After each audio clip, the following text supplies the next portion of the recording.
بسم الله الرحمن الرحيم. Assalamu alaikum wa rahmatullahi wa barakatuhu. This is Professor Muqtedar Khan. I teach Islamic Studies at the University of Delaware, and I'm here with the third edition of An Ayah at a Time. This project seeks to essentially deliberate on the Quran one ayah at a time. I'm primarily motivated by two verses from the Quran. The first verse says, A'udhu billahi minash shaitanir rajim, Bismillahir Rahmanir Rahim, Kitabun anzalnahu ilayka mubarakan liyadabbaru ayatihi. Allah subhanahu wa ta'ala is saying in the Quran that I have revealed this blessed book to you, O Muhammad, so that your followers may deliberate on its signs.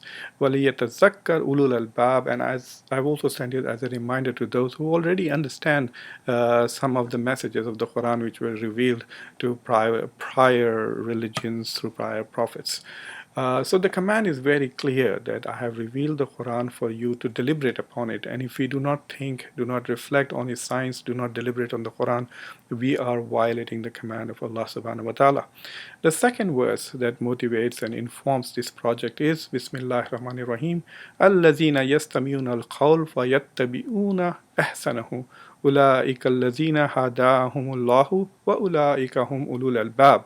In this ayah, Allah subhanahu wa ta'ala is saying that those people who are of truly guided and those who are of understanding, they are the ones who listen to the Quran and act upon the most beautiful meaning of it. Which means that Allah subhanahu wa ta'ala is acknowledging that the Quran can be interpreted in many ways, and it is also possible to understand its most beautiful meaning or know or become cognizant of its most beautiful interpretation. And people of understanding, true Muslims, those who understand the message of God, are those who act upon the most beautiful manifestation of the Quran. So based on these two principles, I am trying to study the Quran one ayah at a time. This is the third ayah. The third ayah that I have chosen for us today is the ayah number 34 from Surah Al-Fussilat. The ayah is like this, Bismillahir Rahmanir Rahim, وَلَا تَسْتَوِي الْحَسَنَةُ وَلَا السَّيِّئَةُ idfa billati hiya ahsanu فَإِذَا الَّذِي بَيْنَكَ وَبَيْنَهُ عَدَاوَةٌ كَأَنَّهُ وَلِيٌّ حَمِيمٌ. Now this ayah is extremely beautiful. It has tremendous ethical principles, and it also has meaning for conflict resolution, an issue which is such a big thing in our time. The ayah essentially means that good deeds and bad deeds are not the same. Good deeds and bad deeds are not the same, so respond to evil with good. And if you respond to evil with good, the enmity that existed between you and another entity and another person will be transformed into a devoted friendship. So what this ayah essentially is telling, that if people do bad things to you, do not respond with bad things, but respond in a better way, or respond with something more beautiful. And this beautiful response to an act which is insulting, an act which is even hurting, will transform the enmity which has motivated that evil act or that bad gesture to begin with into a devoted friendship. It is essentially an affirmation of the humanity of both the oppressor and the oppressed. The one who is committing an act of oppression, an act of aggression, that aggressor's humanity is also recognized, because if that aggressor or that oppressor is confronted with good in response to his own actions of evil, he will transform himself and become friendly. So this ayah is very beautiful. It recognizes both the humanity of the oppressed and of the oppressor. And it also suggests a clear way for us to respond to people. This is the best way. This is how a true Muslim should respond. It goes even beyond turning the other cheek. If you are smacked, it doesn't mean that you just turn the other cheek or smack back. What this verse is telling is, if someone smacks you, do something good to that person. Give them a good piece of advice, give them a gift, try to help them when they are in trouble, and the enmity that exists between, the hostility, the animosity, it will evaporate and be transformed in a devoted friendship. It is kind of reflects a tradition of Prophet Muhammad sallallahu alaihi wasallam, which is recorded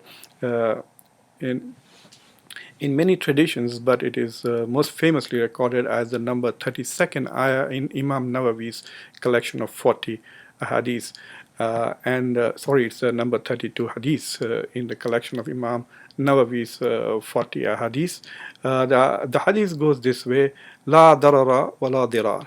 Do not do harm and do not respond to harm.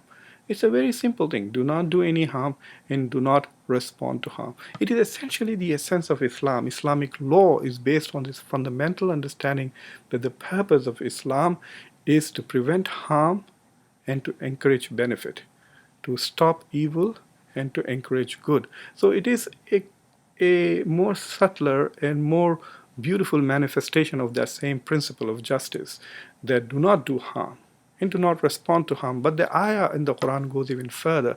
It says that if people are doing bad to you, do not respond in kind. Demonstrate to them that you are more enlightened. Demonstrate to them that you are better informed. Demonstrate to them that you are a person who has better manners, better values, better ethics, and respond with kindness, with compassion, with forgiveness. This is even more than forgiveness. You are responding to an act that may hurt you with an act that is beneficial to the other. It is one of the profoundest way of negating actions based on self-interest and advocating actions based on the other's interest. This is other regarding behavior.